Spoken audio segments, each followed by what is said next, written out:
Mianatra eo an-tongotry Jesosy isan'andro.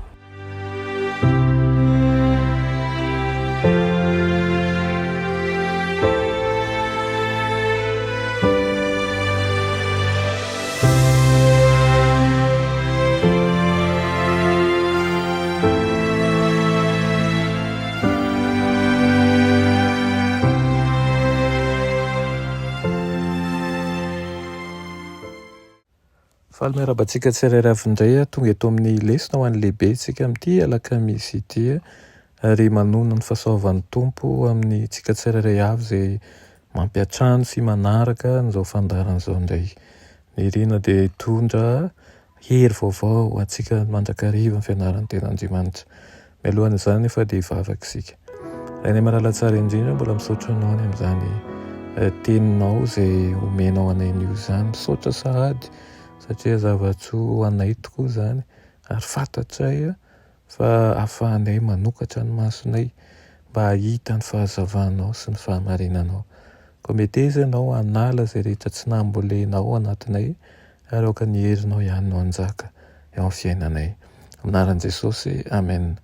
Lohateny lesonantsika androany dia manao hoe mihoatra ny fetra, mihoatra ny fetra. Mahaliana koa ny mahita fa mindrana teny avy amin'ireo mpanoratra sasantsasany teo amin'ireo olona ireo i Paoly izay nanoratra hevitra manakaiky ny fahamarinan'ny Baiboly ka nahitana fomba nahatonga azy ireo hiaino azy maharitra kokoa. Raha lazaina amin'ny teny hafa dia nampiasain'i Paoly ny fahalalahany momba ny finoan'izy ireo mba ahitany lafin-javatra hitoviana hevitra aminy. Ahafahany miroso lavidavitra kokoa, tsy salasalana fa amin'ny fihezahana hanatratra ny hafa dia mety ho fomba fiasa mahery vaika ny fahafantarana tsara momba ny finoana sy ny fitadiavana foto-kevitra iraisana. Maro io koa fa nampiasain'i Paoly foto-kevitra iraisana amin'izy ireo io ireo sony amin'izay tiany hatongavana dia ny fitsanganan'i Jesosy tamin'ny maty sy ny fanantenana entin'izany ho an'ny rehetra. Resahany liokany amin'ny fihetsiky ny olona teo am-piainoana ny teny farany nataon'i Paoly momba ny hitsanganana amin'ny maty ary ny ome an'izany ny sasany ny hafa an'izay nilaza fa maniry ny aino amin'ny Paoly amin'ny manaraka ary nisy koa aza ireo olona izay tena niny tokoa. Ny zava-dehibe amin'io tantara io izay tanjontsika dia ity, ny aino tsara avokoa izy rehetra ary izany no nantenain'i Paoly hatramin'ny voalohany. Fantatsika fa handany filazantsara ny olona sasany saingy mila manao an'izay rehetra azo atao isika azahoana antoka fa mialohan'ny andavan'izy ireo dia fantatry izy ireo tsara izay halavany. Tamin'ny alalan'ny fomba fiasany tamin'ny ireo atenianina sy ny tetikady nampiasainy ny zavatra ny anarany sy mifantany momba azy ireo dia nataon'i Paoly izay azahoany antoka fa nandre tamin'ny saina misokatra izy ireo fa misy Andriamanitra izay tsy fantany kanefa nahary azy. Dia azy ireo Andriamanitra ary maniry ny fantatry izy ireo. Namindra fo tamin'izy ireo izy na dia teo aza ny tsy fahalalana. Tonga nefa ny andro fitsarana ary raha atao tsy mampino aza izany rehetra izany dia pirofo aza marinina ny fitsanganan'i Kristy tamin'ny maty.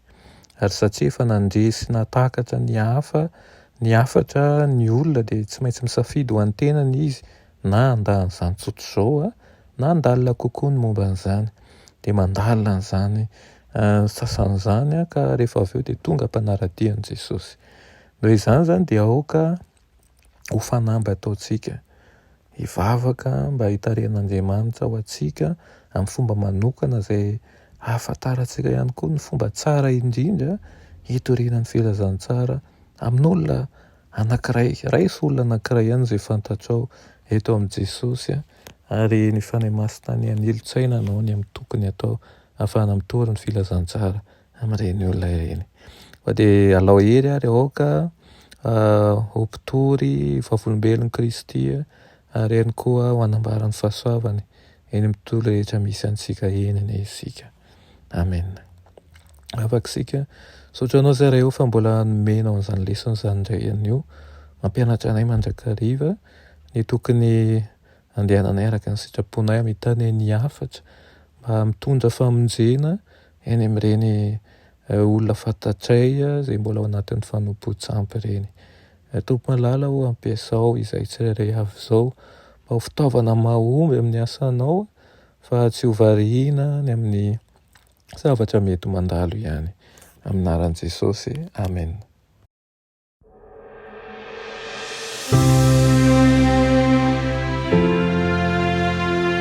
Mianatra eo an-tongotry Jesosy isan'andro.